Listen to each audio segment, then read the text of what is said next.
Okay, let's dive right into this. Welcome to The Explainer. Today, we're taking a thematic journey into a subject that is honestly just staggering in its scale and influence. We're talking about one of the world's oldest continuous civilizations, ancient China.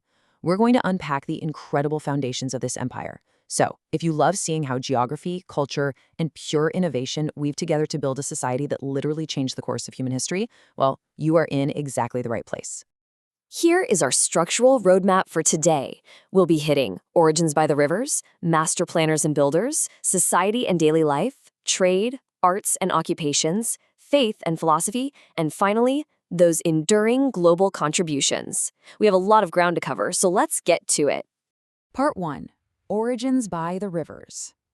You know, every great ancient empire basically starts with the land itself. Geography almost always dictates the birth and the boundaries of a civilization. Picture the geography for a second. Ancient China was incredibly isolated from the rest of the world. You've got the vast Pacific Ocean to the east, the towering Himalayas down south, and these broad, totally unforgiving deserts and mountains out west. But right in the middle of all those massive natural fortress walls lay the super fertile valleys of two major rivers, the Huanghe and the Changjiang. This setup, protection from outside forces on the edges, combined with a temperate climate and rich soil on the inside, was literally the perfect recipe for a brilliant civilization to take root around 4,500 years ago. But it wasn't exactly a peaceful paradise. The Huanghe River actually earned the nickname the Sorrow of China, and for good reason. While it obviously gave life to the valleys, it was incredibly volatile. It would frequently flood and entirely change its course, causing devastating destruction to the crops and the irrigation canals that the people worked so hard to build. So right from the jump, you have this dramatic tension. The people had to figure out how to adapt to and overcome a natural landscape that was just as destructive as it was giving. And that struggle brings us right to part 2, master planners and builders. Let's zoom in and see how they learned to impose order and harmony onto that wild landscape. City planning back then, it was highly deliberate, incredibly scientific, and deeply spiritual. They weren't just throwing up buildings randomly. Planners used traditional layout rules, guided by specific religious ideas, like feng shui, and strict astronomical principles.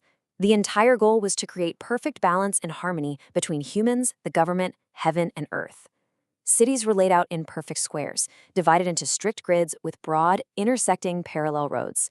The absolute center was always reserved for the inner city to hold the government, wrapped by an outer city. And the architecture itself was just stunning. Buildings featured these iconic curved roofs designed specifically to resemble the wings of a bird. What I find absolutely fascinating is how universal these design rules really were. Like any society, there were massive wealth disparities.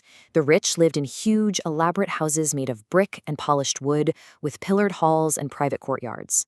Meanwhile, the poor lived in tiny, one-room houses made of bamboo and sun-dried bricks, sharing a communal courtyard. But despite that massive gap in wealth, the fundamental design rules applied to everyone.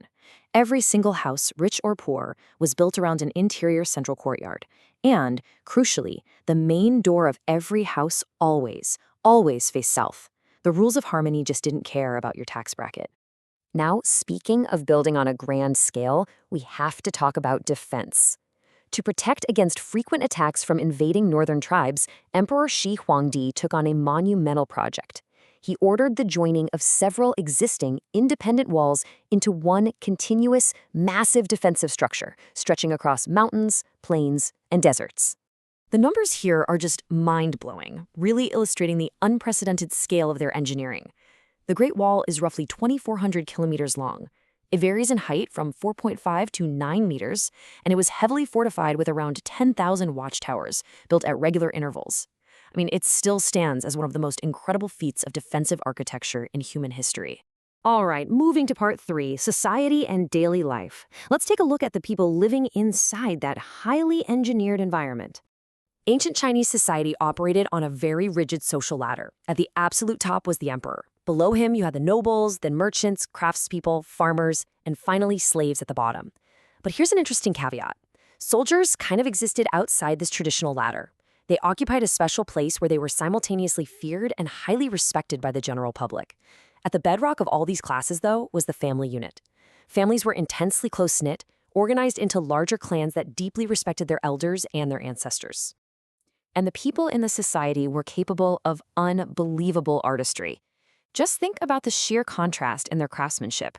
On one hand, you have the life-sized terracotta soldiers, an entire literal army of infantry, chariots, and horses, built just to guard Emperor Shi Huangdi in the afterlife. Massive, imposing.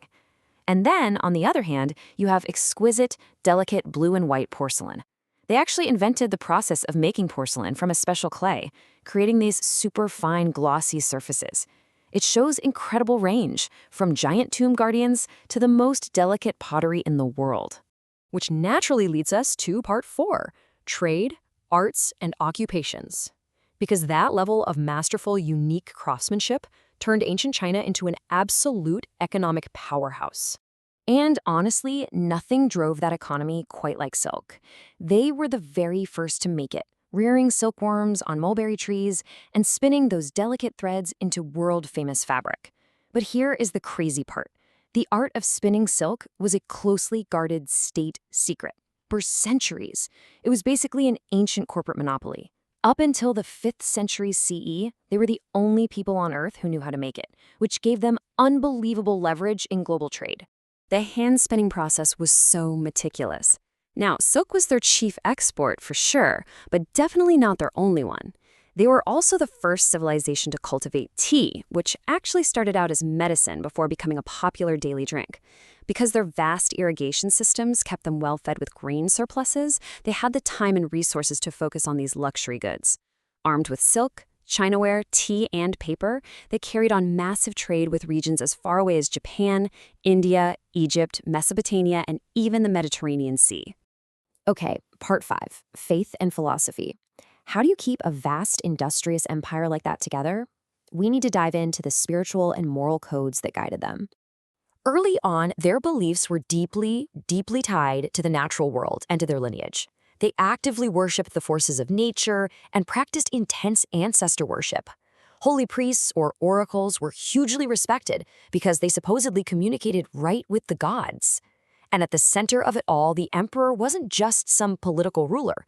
He was viewed as the literal son of Shangdi, the supreme god of heaven. But over time, philosophy evolved, and you see movements like Confucianism, Taoism, and Buddhism emerge. Confucius is especially fascinating because his teachings weren't so much a mystical religion as they were a highly practical code of moral conduct. He stressed appreciating the present world, working hard, being modest, and valuing your social obligations to others. It was all about moral conduct and social harmony. In fact, it became so deeply influential that it eventually turned into the official state religion. Finally, part 6, enduring global contributions. Let's zoom back out to the macro level and look at what this civilization actually gave the rest of the world, because the innovations that came out of ancient China completely changed human history. Get ready for a serious I had no idea they invented that moment. By the 1st century CE, they were making paper out of tree bark and old fishing nets, an art Europe wouldn't figure out for centuries. By the 9th century, they were already printing books with carved wood blocks. They invented gunpowder, the mariner's compass, the wheelbarrow, umbrellas, kites. They even built the earliest known seismograph to record earthquakes. Their level of technological advancement was just off the charts. And their grasp of astronomy was equally stunning. They mapped out a 365-day year with 12 months. By combining some seriously complex lunar and solar math, they could accurately predict solar and lunar eclipses. That deep understanding of time and the cosmos even led them to build a massive astronomical clock, which is basically the granddaddy of the modern clocks we use today. I want to leave you with this really powerful thought from our source material. We study a lot of ancient river valley civilizations, right? Mesopotamia, Egypt, the Indus Valley, but there is a fundamental difference here. Unlike those others, Chinese civilization and culture never faded into oblivion. It didn't get swallowed up by the sands of time. It's one of the oldest continuous civilizations on the planet. Its cultural and societal foundations still endure today. So, as we wrap up today's explainer, I'll leave you with this to ponder. When you look around your house at a porcelain cup, the paper you're taking notes on, the umbrella you grab when it rains, or the compasses navigating our modern supply chains, how much of our everyday world is actually built straight on the foundations of ancient Chinese harmony and innovation? It's pretty incredible to think about. Thank you so much for joining me on this thematic journey. Keep exploring, keep learning, and I'll catch you on the next one.